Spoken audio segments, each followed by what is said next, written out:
My total energy charges for March 2024 were £18.66. I don't have any home storage batteries, and that includes all of my heating in a 4-bed detached house with a family of 5, 3 young kids. That's absolutely all of my energy charges included. Just £18.66. I want to show you how. I'm back for the month of March to tell you how my solar panels are performing, and we're going to compare once again the north-facing generation of this lovely expanse of glass to our south-east-facing roof. And if you don't quite remember, then you need to go back and watch some of the installation video or some of my previous videos where I'll recap that I put too many panels on the north-facing side, and went against the kind of perceived wisdom, but found a good installer who would put up with my antics. So I've got lots of charts and lots of stuff to get through, but here's a quick recap.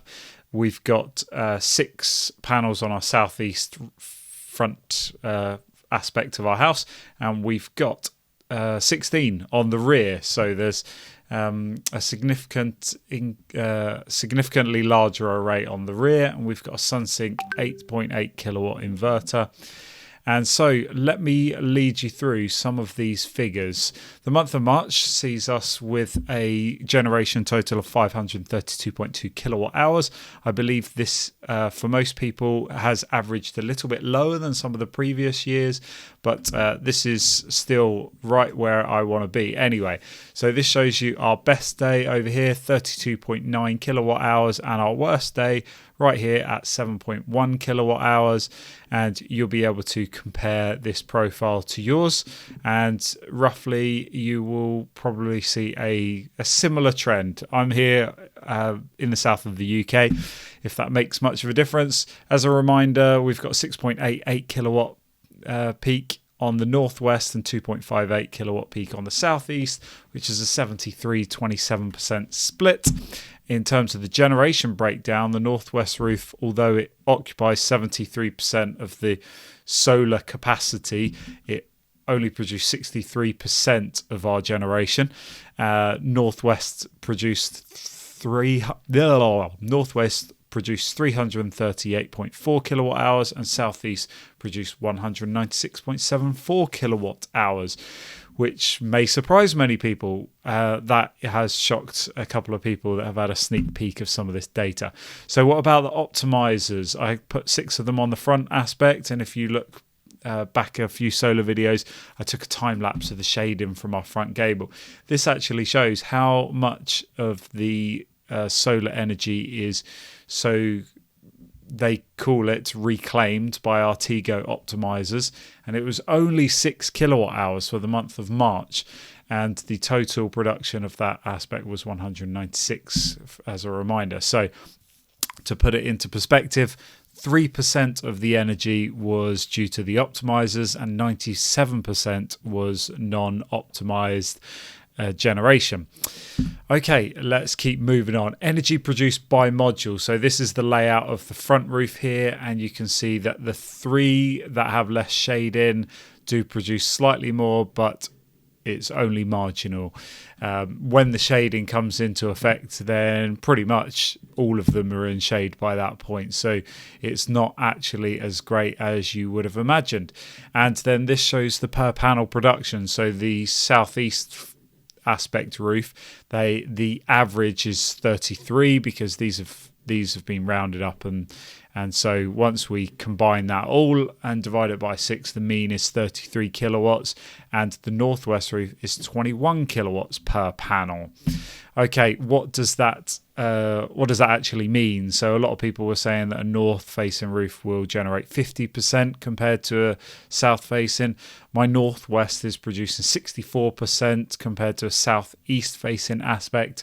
Of course, I do have a bit of westerly orientation. It's not a perfectly north-facing roof.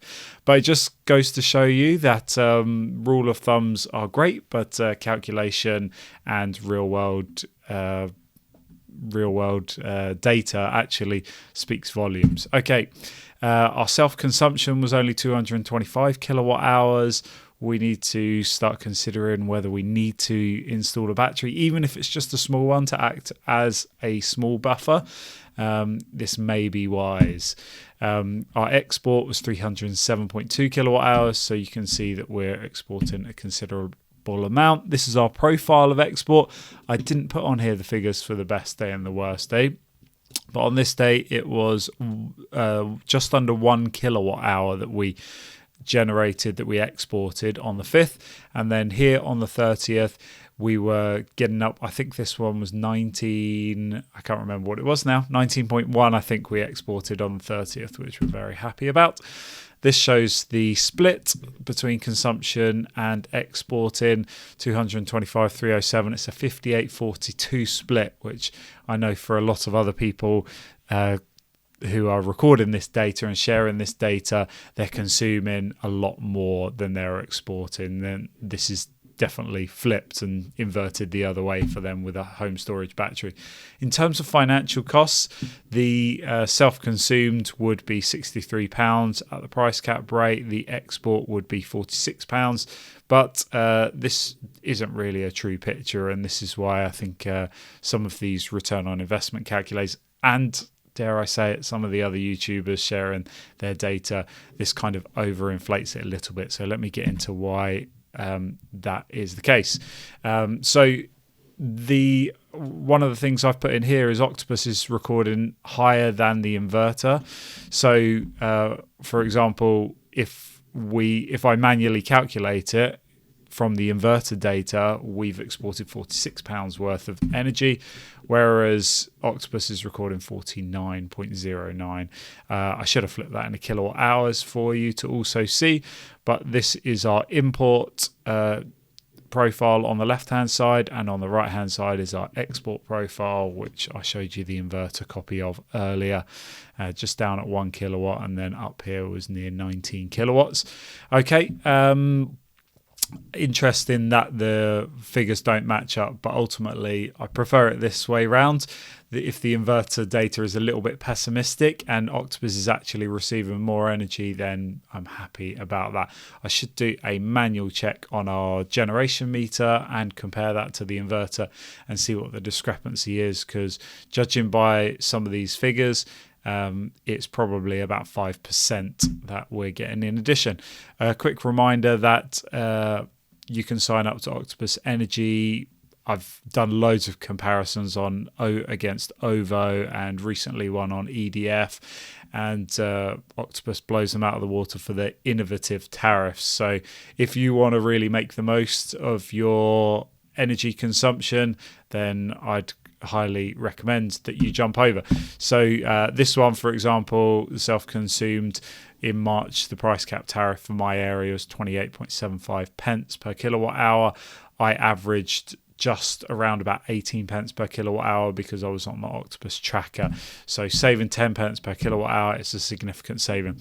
Here it shows now our first 3 months of the year. Bear in mind that we only just had it installed at the end of January, so this isn't the full month of January shown here. The green is our generation, the yellow is our export, and as you can see, that's a nice trend line that we're starting to create. Anyone out there with Sunsynk, I'd love to know how they get to these figures at the bottom here. There doesn't seem to be any explanation. This is a screenshot from the bottom of the app on the kind of first main page when you're in the inverter, but there's no settings that I can change anywhere, so I don't know if they are reading the grid mix and then working out how dirty every kilowatt hour is and thus how much CO2 we're saving. But this seems on the high side. I will probably do my own manual calculations and see how that compares. But anyway, I guess it makes you feel good when you scroll to the bottom of the app and you're saving some. So this is, in the blue columns are what our forecast is meant to be, and in our orange you can see what our performance is. Once again, January, there's underperformance there because we only had a few days at the end of January where we had the system installed. February has exceeded the forecast, so has March.